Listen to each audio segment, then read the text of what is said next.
Eh bien, salut à tous, on se retrouve pour le guide Java numéro 2. Donc aujourd'hui, on va voir les variables. Donc on s'était laissé avec ce code-là. Donc public void on disable, on enable et on load.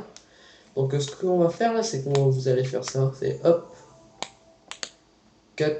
Vous allez couper ça, on n'a pas besoin pour le moment. Donc cutter, on peut toujours le reprendre. Ça, par contre, c'est très simple, donc vous pouvez l'enlever. Faire hop. Ensuite, vous allez sur le petit plus et vous enlevez tout. Voilà.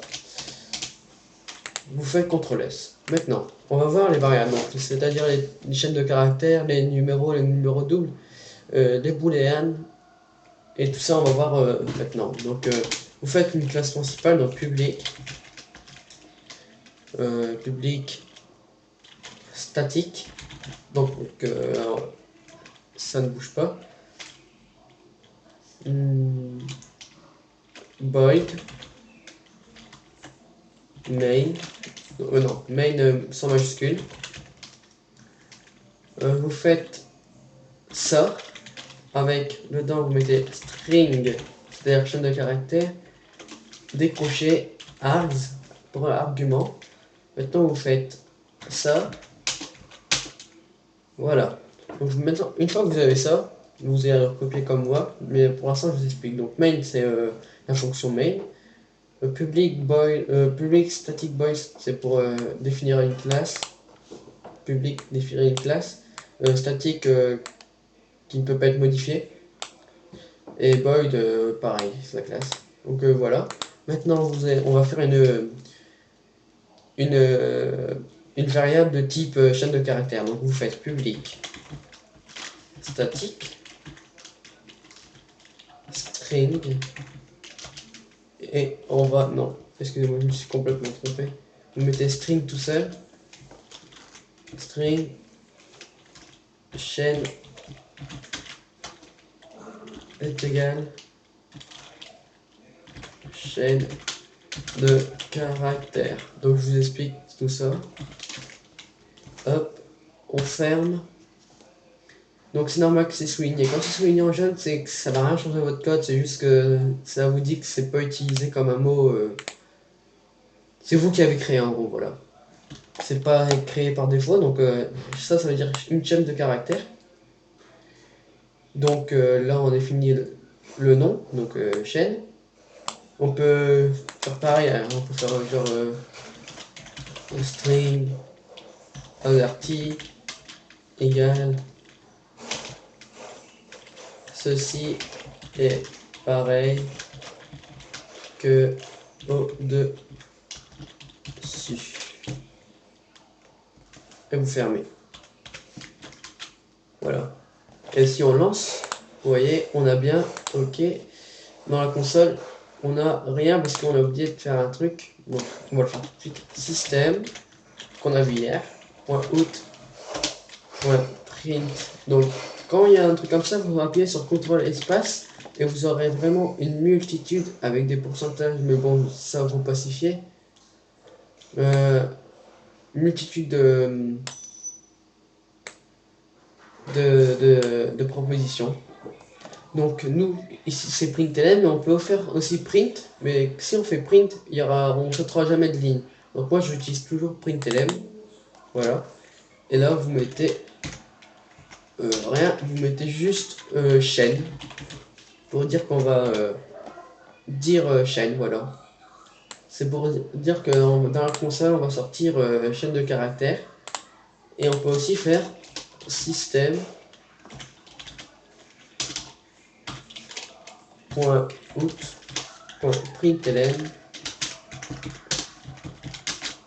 voilà, et vous mettez azerty.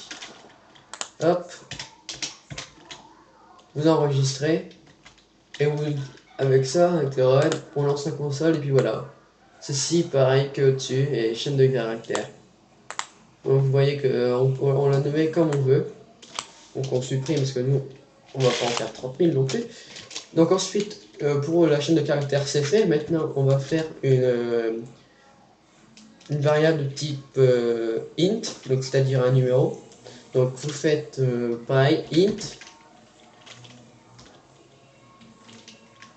je suis dans le int, vous la nommez comme vous voulez, donc moi ici je vais mettre numéro, est égal 1, et vous fermez, et vous faites system.out.println, et vous mettez numéro, et vous fermez. Et là si on lance, on a bien le 1 qui est là, et regardez, c'est pas un nombre, alors je vais mettre là, tout ça au pif, hop, ok, donc vous voyez on a vraiment tout. Donc int c'est pour définir un numéro sans virgule, mais les virgules dans le Java c'est pas des virgules, c'est des points. Donc sans, voilà, sinon ça vous le souligne, donc 100.4 on peut pas, donc int c'est bien ça, hein. Voilà, on va remettre un 1 pour que ça soit pas un trop gros nombre, on va mettre 5. Voilà. Donc une fois que int est fait, on va passer à la suivante qui est le numéro double. Donc on va le faire maintenant. Donc vous mettez double. Ça c'est pour dire que ça va être un numéro double. Donc numéro double. Une fois encore, le chaîne, numéro double, c'est vous qui créez, vous faites ce que vous voulez, vous l'écrivez comme vous voulez. Donc là on va mettre 2.4 par exemple. Système, bah, écoutez, on va recopier. Non, ne copiez pas surtout, parce que sinon vous allez perdre le truc qu'on a fait l'haricot. Donc print numéro double et on ferme. Numéro double. Ah, ici. Voilà. Donc faut vraiment faire l'identique. Et là voilà, on a un 2.4. Et puis on va faire de type booléen. Donc c'est parti. Booléen bool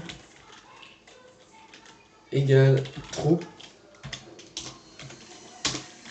System.out.println, maintenant vous savez ce qu'il faut faire, hein.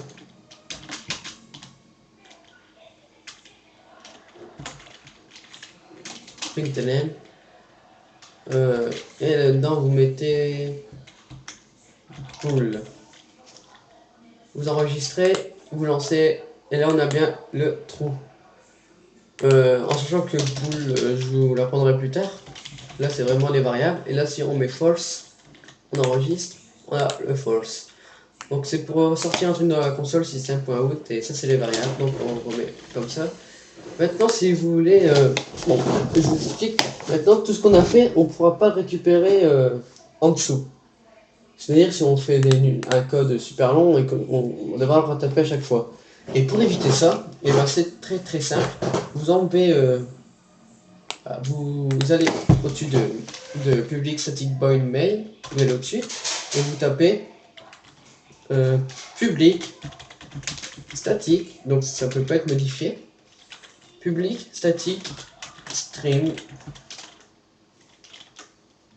et vous mettez, vous recopiez string chaîne égale chaîne de caractères. Voilà, et vous refermez par un point virgule. Et puis en dessous, vous mettez public statique numéro int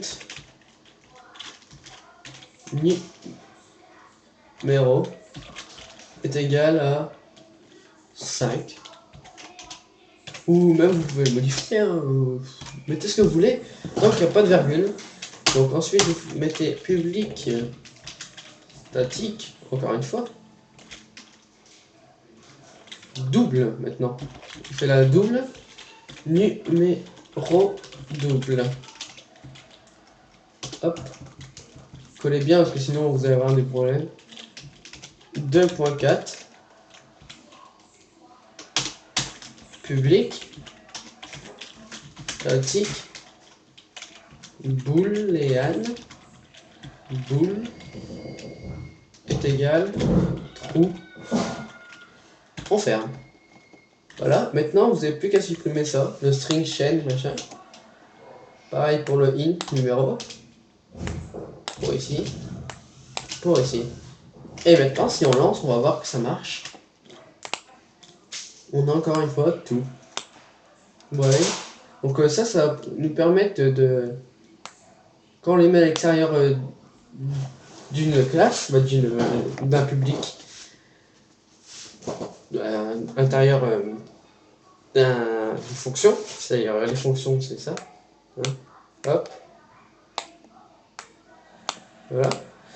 Et ben, on peut les récupérer en mettant ça, voilà. Ça va faire sortir ça dans la console, mais si vous les utilisez autrement, on les verra plus tard quand je ferai des tutoriels sur les plugins mini-jeux ou de base, hein, on verra bien.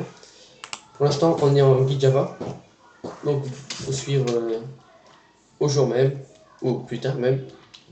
Voilà. Donc, une fois que tout ça est fait, bah, j'ai envie de vous dire que nous avons fini. On a fini les variables, donc si vous savez ça, c'est bien, c'est très bien. N'oubliez pas aussi vous pouvez m'ajouter en contact Skype, mon Skype est dans la description.